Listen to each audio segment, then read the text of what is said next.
Good morning, good afternoon, and good evening, whenever and wherever you and welcome back to the Beat Up Plan as we return towards Crusader Kings 2.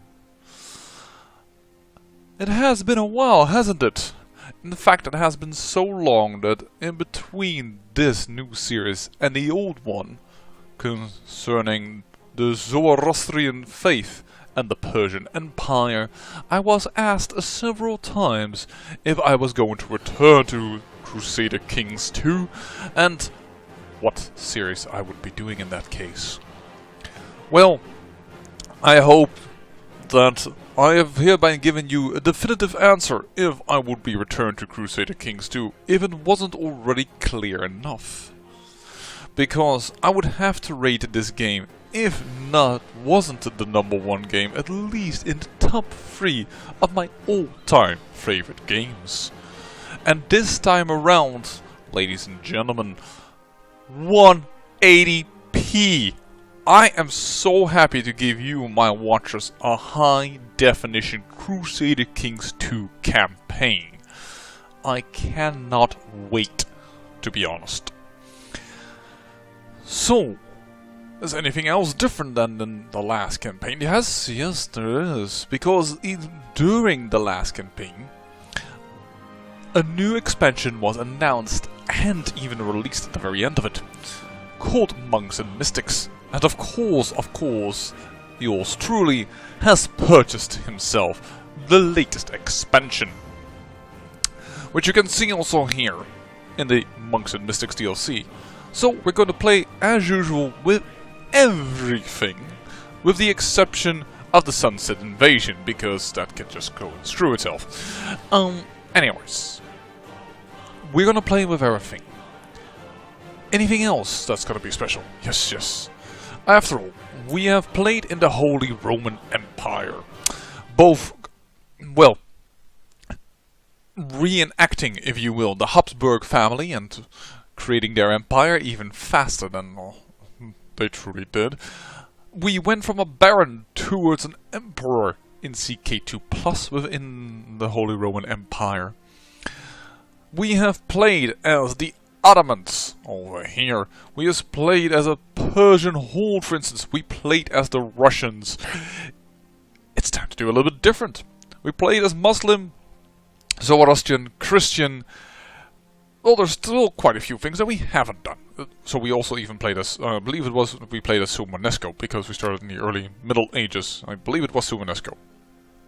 Perhaps Slavic, but I have to be honest here, I'm not really sure anymore. I haven't played as Matthiasite, of course, or as a Paulician, Iconoclast, Nestorian, but Matthiasite, Nestorian, Orthodox, they are very similar to Christianity. And in fact, they're all Christianity, but it is a form of it. I actually already hinted during the campaign that we are going to do something different. Now, of course, some people might instantly wonder if I might do a Zunist campaign. Well, to be honest, already did that once off camera. Interests me a little less. And I believe that a lot of people have done this, and it is doable, takes some challenge, absolutely, my hat's off if you've done it. But I want to go for something else, something different. Now, the easiest thought of what I want to do lies definitely over here. When Khazaria is at the top of its power as a Jewish horde, because later down the line, Kumania rolls over them, and you only have the Khagan of Sarai, who is still Jewish indeed over here, but later on he gets just simply absorbed into Kumania itself. But if you start over here, by the way, this start of Khazaria is still Tengri, by the way. It's now under Ashina. But yeah, if you want to start a campaign, and you want to have the easiest start that I believe you have for the Jewish faith, this is the way to go. By the way, the Ashinas are not dead, but they have turned Jewish as well. This is the easiest start, but is not the most interesting start for us. We already played as a horde in the last series, and I want to do something different. So we go down into the Horn of Africa. Because if we go to the earliest ages, we find a region of Jews. And that persists throughout all of Crusader Kings 2 history. Led by the same family, Gideon to Gideon. Sorry, over here. Now, the height of the Gideon power, I believe, lies... Now, I have to look it up a little moment. Here, this is the height of their power. It was before the Alexiad. Now they have this area. But they never grow larger. I want to make the Jewish gem that is the Gideon family the largest Jewish nation in Africa. And, of course, the restorers of Israel. I also want to vow to you, my watchers, that I will not be looking towards the west. I don't want to go towards Europe. If I am so successful that I can, say, take over the Abbasid or what have you not, then we're gonna go to India. We're not gonna go somewhere else. Don't enjoy that idea. And we are going to play in this start. I would, by the way, if you want to start this is a slightly easier start, if I may give you an advice, because the Abbasid is destroyed here. Gives you just a little bit more room. It is a disadvantage, though, that your immediate neighbor is a little larger Abyssinia, and you are usually part of them. I am going to play in this area, and because I don't want to change the Gideon family name, because they have staying as Jewish rulers in this area, according to CK2 lore. I haven't checked it, to be honest. I want to play as the Gideon family. No changes, no change to the ruler, as I also did in the last campaign. This time we won't. However, I am going to change a few of the rules. First of all, before you're asking why do you have Iron Man disabled, you're pretty darn okay at this game. Pretty darn good, perhaps. Well, I am doing a YouTube series. I've noticed also, for instance, with the XCOM 2 series, that... sorry, XCOM series, not XCOM 2. That, well, sometimes the game crashes. And if I have an Iron Man mode, I can't show you everything. So I follow the rules of Cool18, which is also a YouTuber which I personally quite like. That, for YouTube, I just don't like it as an Iron Man mode. It just doesn't go well. However, there are also some other rules that apply and that I've changed that, well, cause this to change, that achievements are disabled. We have religious cults and devil worshippers, and I think, actually I know sure, because I did try this already twice and died a horrible death. I have now the strategic plan on how I want to do it, and actually it involves the newest DLC. So I like that idea. I want to show off the new DLC, I want to do something new, and new region, all this goodness, and we're gonna do it over here. We're going to go with Reaper's Jew as as historical. The bubonic plague will enter in 1345. Mongol invasion is historical, Turkish conquest will be historical. Defensive pacts, I will leave them on, despite the fact that sometimes I'm a little annoyed with it because they go far in their diplomatic range. I am going to try and do something about it, I just don't know if it will indeed actually affect it. Supernatural events, we're going to leave them on because we have monks and mystics, and I know there are some supernatural effects in that as well, so I don't want to turn them off. De jure drift, I'm actually going to go to restricted. The dynamic de jure drift of titles is allowed, but restricted. Drifts can only happen if the titles border each other. We will no longer have a Bavaria that is considered de jure part of the Persian Empire. That's just silly. But it's in here now. The de jure assimilation, will keep it at 100 years. You can do it to 50 years, which sometimes I would wish it was, and sometimes I wish it wasn't, so... it always feels really long if it's 50 years, but... we'll do it on 100 years. De jure requirements, we'll keep that as standard. Unstable, nomad things. Culture conversion, culture will spread... we'll do also to restricted, which will make it a little bit more difficult. Will not spread into counties which do not border a county of the same culture, unless it is a port. I like that idea. We're gonna do that. Religious conversion speed, default, we'll need it, we really will need it. Interfaith marriages is restricted. Adventurous, rare. It's so silly that sometimes adventurers bring in 30,000 troops out of nowhere to destroy a country. It's just too much. Matrilineal marriages on. Charlemagne, custom realms. Yes, we want the custom realms. Not sure if we're gonna use it, but alright. Story events, absolutely. Vassal republics is limited. Vassal theocracies is limited. Invitation to court is going to be open. Characters in other courts will accept invitation to come work for you if they like you enough and don't like their current liege. Instead of, no, I am married to this man who doesn't want to leave even if you're gonna give him a dukedom. Or no, I am chancellor over here. I like you better, but I am a chancellor, so I'm not gonna leave my job even despite you're gonna give me the No, I've had enough of that. Sorry, but no, that's gonna be open. Diplomatic range. We're gonna restrict it. We're going to have even less diplomatic range than normal. Having the distance our characters can interact with. You can actually even turn it off and then everybody can go wherever they want, but we're going to do it unrestricted. Provincial revolt and provincial strength defaults. Defensive attrition. Pagan reformations are allowed. Regency is on, of course. AI seduction, you can turn it off, but then the AI will never pick the seduction focus. I wish they would. That they would be a second option here, or better say a third option. Way of life restricted. AI will rarely target the player's wife over and over and over and over again because it's the only very good option. That is what I would wish was possible. I don't want it off, I don't want it on. That's a bit of the way. Dueling, yeah, intrigue, we'll do that. Release prisoner as a punishment. We're gonna put that off. After I blind, castrate, torture, or mutilate a person, I don't want to let them out just randomly. That never made any sense to me. I also hope that, well, this is only after punishment, so it won't be after you win a war, but at times I wish. But yeah, we're gonna put this on off.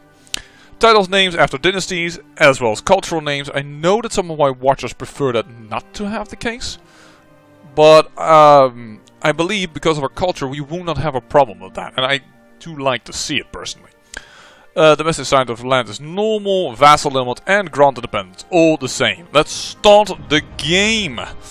We've chatted now long enough about it. Let's get into the nitty-gritty of the game itself. I have no idea what kind of skills I'm gonna get. Welcome to Crusader Kings 2. Yeah, well, I know. We need to get to the good part. Ethiopian culture effects. No special features. That doesn't help much. Judaism is the oldest of the Abrahamic religions, and its origins can be traced back all the way to the Bronze Age. The holiest city of this monotheistic faith is Jerusalem, which serves as the capital of the ancient kingdom of Israel. The Kohen Gadol can grant divorces. The Kohen Gadol can grant the invasion casus belli. The Kohen Gadol can call for a great holy war. Let's not hope Europe, and is there any great person that doesn't do the same? Grant divorces, grant invasion, and do the great holy war? I'm not sure. Important though, priests, temple holders can inherit titles and priests can marry. Alright. Let's see what kind of traits the game has gifted us with. Oof. That's awesome and annoying. I'm a naive appeaser. That is not gonna help anything. The fact, however, that I am patient, diligent, kind and ambitious are awesome. What about my son? My son is currently an erudite. Conscientious, which is awesome because that's always good. And curious. Yes, sirree, Bob. I like it. Alright. In fact, I like it so much that I am just gonna immediately find me a nice little wife to share all this goodness with. No. Guess I'm gonna spend some money on where is it? There it is. Present debutante. By the way, despite the fact that we are Jews, we cannot borrow from the Jews because we are the Jews, but I don't believe we have an income bonus. That doesn't state with our religion, so... Oh yes. Yes, she's good. Excellent. Midas touched. Yes, sir, please. And lustful. She can give us babies. So I'm gonna marry her. I'm gonna lose a lot of prestige because of that, but there we go. We have a wife. And of course then I'm going to try and become exalted among men, or a paragon of virtue wouldn't be too bothersome. Wait. Gain 1? Oh, no, if I get a 500 piety. I'm first gonna do groom and heir. My wife has a lot of fertility. I will gain bonus fertility. That both sounds like awesome traits to get. Let's look at our council. Our council is decent overall, and let's look at some of the new features that come for the council. First off, for the Chancellor is the Perform Statecraft. Work to improve relations with random vassals, neighboring rulers, and your liege, and lower threat. Threat decaying speed plus 40%. I think that has to do with people disliking me because I'm a new ruler and stuff, and they also always say threat in the way of threat when somebody wants to revolt against you, so I assume that has to do with that. Sabotage relations with Lord. So sabotage so that it goes wrong, or improve relations. More or less this is the somewhat wider version of improved diplomatic relations, because that is to a specific person. And apparently there is also double the chance for it to go wrong, but also slightly better chance for it to go right. If you do improve diplomatic relations. Alright. Then we have organize the army for the Marshal. The Marshal will strive to organize your armies and drill your commanders. Reduces retinue monthly cost. Retinue monthly cost minus 14% or 14% for horde cost, which is directly related to his score apparently. And then we have commander improvement. Currently we have 19.23% chance. Commander found 7% chance, and a commander brawl, which maybe that we lose a commander. I am first going to do now recruitment troops, because levy reinforcement rate plus 70%, but levy size plus 35%. Yes sir, please. We need that. Then we have Administrator Realm. The Steward will strive to improve your domestic. Sorry, apparently I need a glass or something. It's probably a heat though. I mean, okay.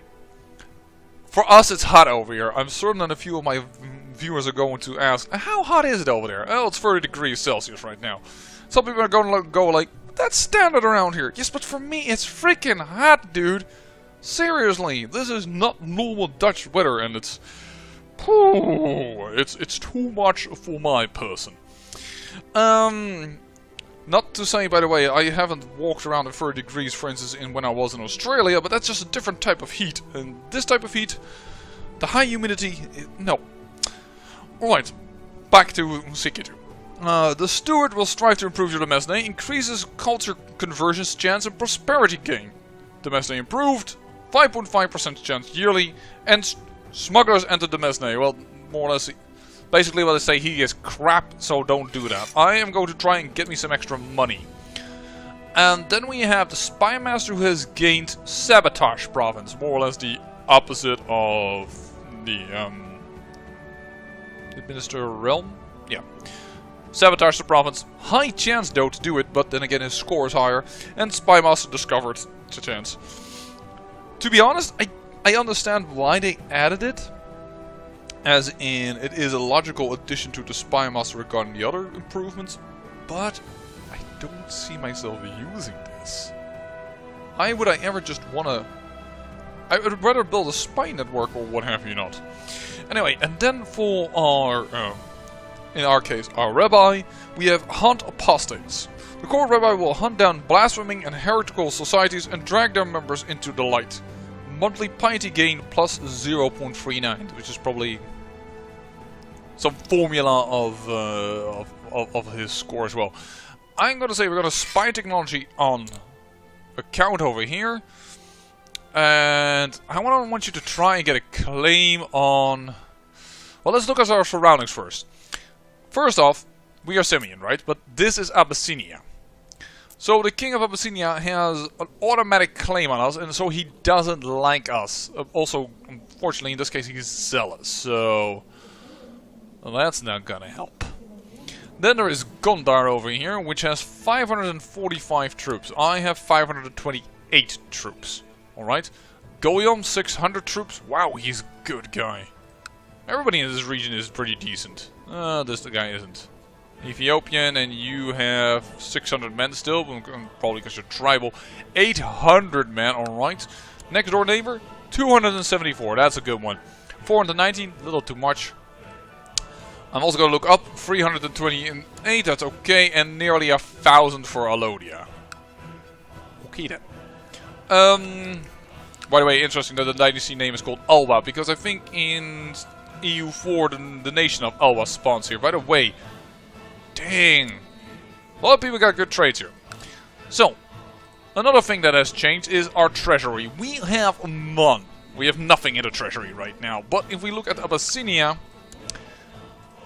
they always start with the Ark of the Covenant. The Ark, crafted out of Shinton wood at God's discretion, containing the stone tablets of the Ten Commandments and a pot of mana. Yeah, that's important. It gives plus 10 moral damage, plus 10 moral defense, plus 10, 0.10 prestige, plus piety, plus stewardship, plus same religion. What? That's a really good bonus. This is awesome. Now, in this time period, as I said, one of the big issues is the King of Egypt. They're gonna push down south, which is fine. We will try and make use of it and try to get in here and claim some little pieces for our own land. Well, Commander of 2? Oof. Commander of 6 also isn't that much worth, but Designated Regent.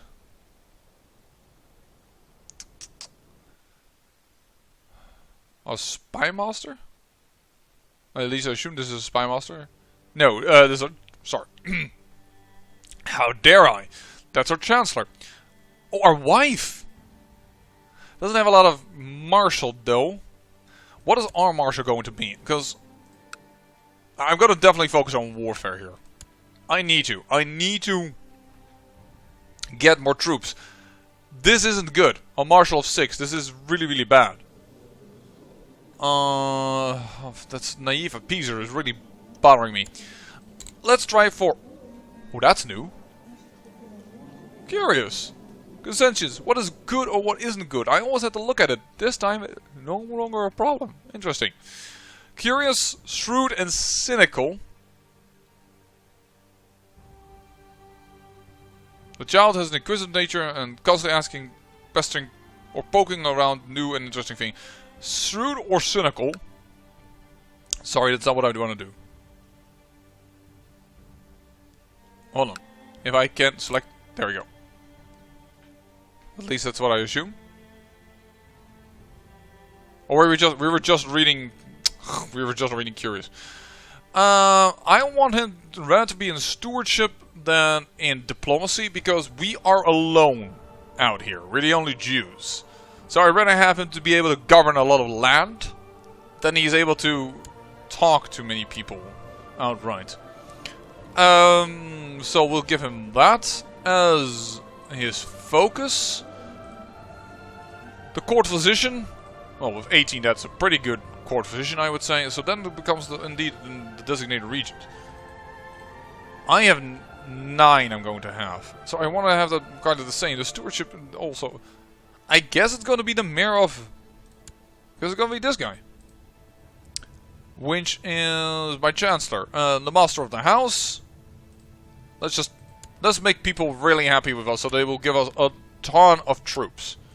Because we will need every troop we can get. Trust you me. This is the council. Blah blah blah. We can change the law whenever we want to. That's kind of interesting. Hereditary absolute duchy.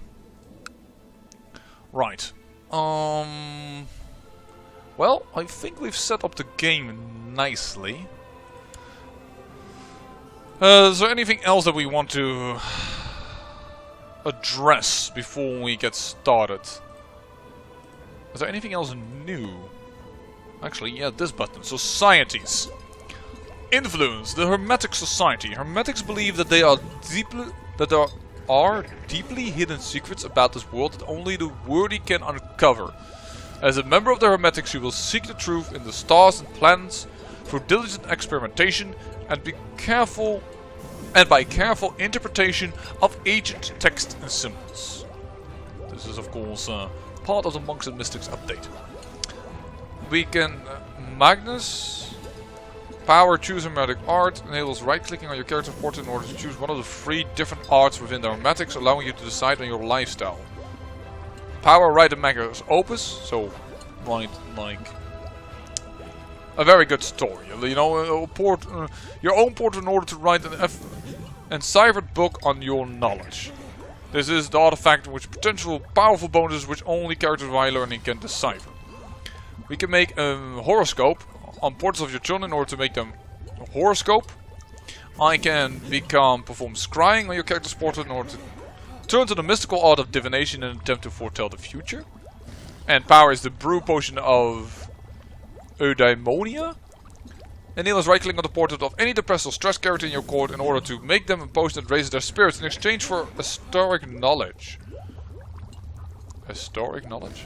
And then we have Neophyte. Power write a theorem paper. Enables the decision to write a theorem paper and have it reviewed by the fellow members of the Hermetics. If accepted, you gain historic knowledge. Right, and is... hold on. Let me see here. List of all known societies. By the accident, I clicked out of the game, apparently. Or actually, didn't click out of it because it didn't click on anything yet, but it changed. So we have the Hermetic Society, and we also have Lucifer's Own. Show interest in Lucifer's Own. Be careful showing subtle interest in joining the society. You will hopefully be discreetly contacted by a member of the Lucifer's Own. Older than 16, I must be a sinner.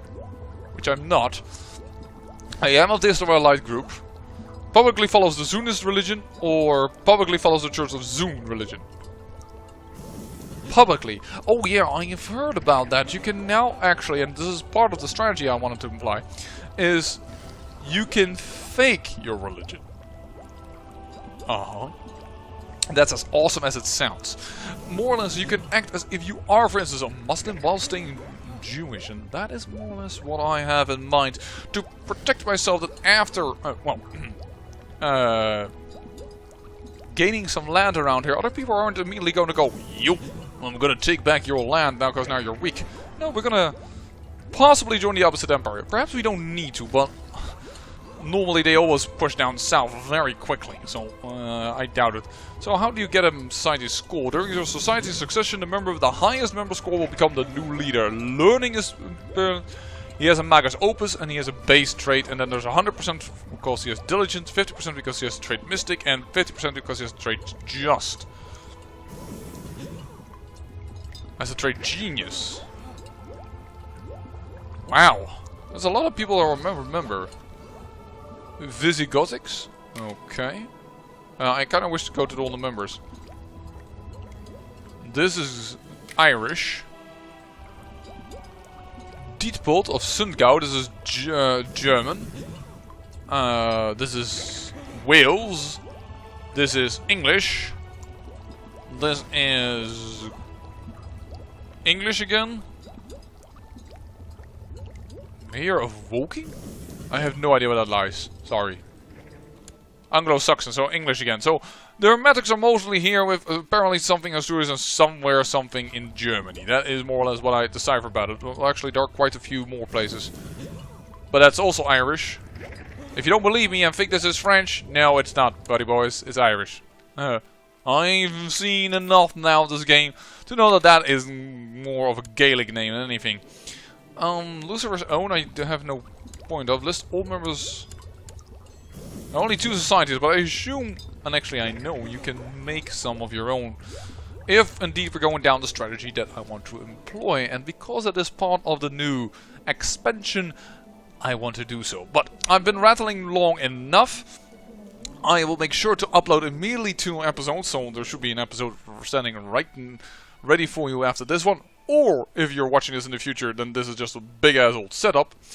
So, please, if you're interested, do let me know in the comments. Let me know if you like this idea. And if not, well, suggest a future idea, because we are going to play this. And, well, if you also like the video, it does help other people to see it. And I normally don't ask for this, except for, at times, the first or the last video in the series.